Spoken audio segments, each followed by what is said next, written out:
The Philippines joined the nuclear energy production league of countries quite early. But to our surprise, it has not yet been able to operate a single nuclear energy power plant. Bataan Nuclear Power Plant is the name of this controversial nuclear program, and we will be looking at everything about it in this video. Welcome to Hear This. Don't forget to like, comment, and subscribe. The Bataan Nuclear Power Plant came into being on paper in 1974 following the shocking rise in the prices of oil throughout the world. The then President Ferdinand Marcos signed a decree to build the plant, but we know today that it never worked as he had imagined at that moment. Marcos signed the project at an original cost of $500 million.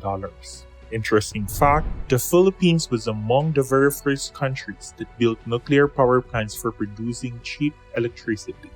And while many other countries in Southeast Asia have come too far in their nuclear energy production programs, here we are discussing why the nuclear program in the Philippines could not ever operate. The construction of the nuclear power plant continues until 1979. This was the year when the 3 Mile Island disaster happened in the United States.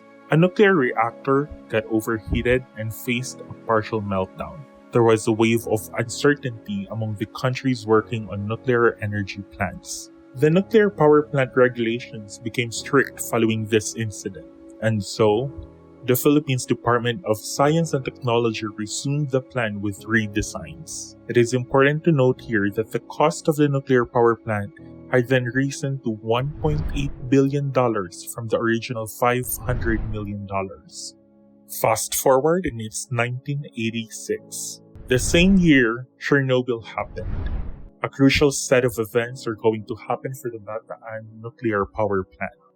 1986 marks the change of regime in the Philippines, and Marcos is ousted following the disastrous People Power Resolution. Corazon Aquino holds office as the president, and she religiously rejects everything that Marcos had initiated. The Chernobyl incident further exacerbated the situation, which is still the worst nuclear accident ever happened in history. In April 1986, a nuclear reactor exploded and deposited radioactive products in various parts of Europe.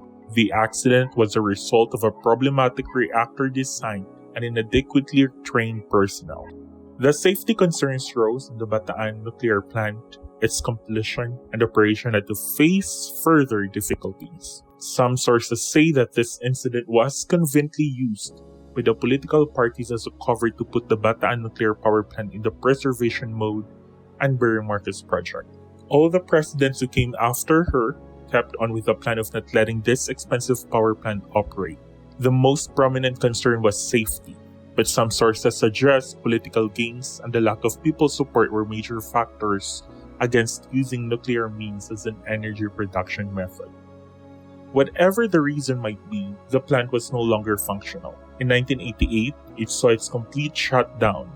The Philippine Nuclear Research Institute used it as a nuclear reactor training ground and facility. No wonder, it was Asia's sole nuclear training facility and the largest one, for that matter.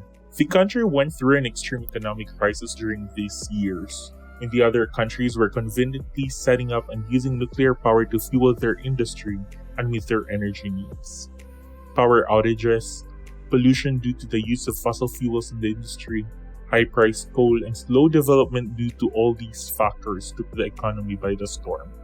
No wonder the Philippines has been producing the most expensive electricity among all the countries in Southeast Asia, and it still holds true. Another price hike in fuel prices came in 2007, which was a huge blow to the economy once again.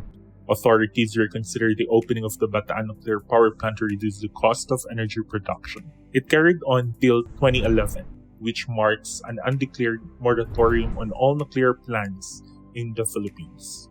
Actually, the Fukushima nuclear plant incident in 2011 again led to uncertainty and skepticism from the public, and the nuclear power plant again witnessed the sealing of its fate. What is now the latest about the Philippines nuclear energy production program? The Philippines had never had an operating nuclear facility. at least not for the 3 consecutive decades following 1988. But the latest news about the Bataan Nuclear Power Plant is here to change the scenario. On Monday, June 20, 2022, Philippine Nuclear Research Institute inserted 44 fuel rods into the Philippine Research Reactor 1. This is definitely a milestone in the long and arduous nuclear journey of this country, as the plant can now be declared functional again. This happened after the Philippines President Rodrigo Duterte issued a decree on March 3, 2022 to create an interagency panel that studies the safety repercussions of adopting nuclear energy in the country. The officials and authorities in the Philippines are hopeful for an economy that suffers less in the near future if the Bataan Nuclear Power Plant reopens. The power outages, energy crisis, expensive industry operations, and a bleeding economy may see a silver lining when nuclear energy adds to the mix of energy sources. Let's see if the Philippines' present government and the coming ones agree on the reopening of the plant, or if some unfortunate incident will again lead to its shutdown. Let us know in the comments below if you think the commissioning nuclear energy could be a good idea for the country's ailing economy and rising energy demands.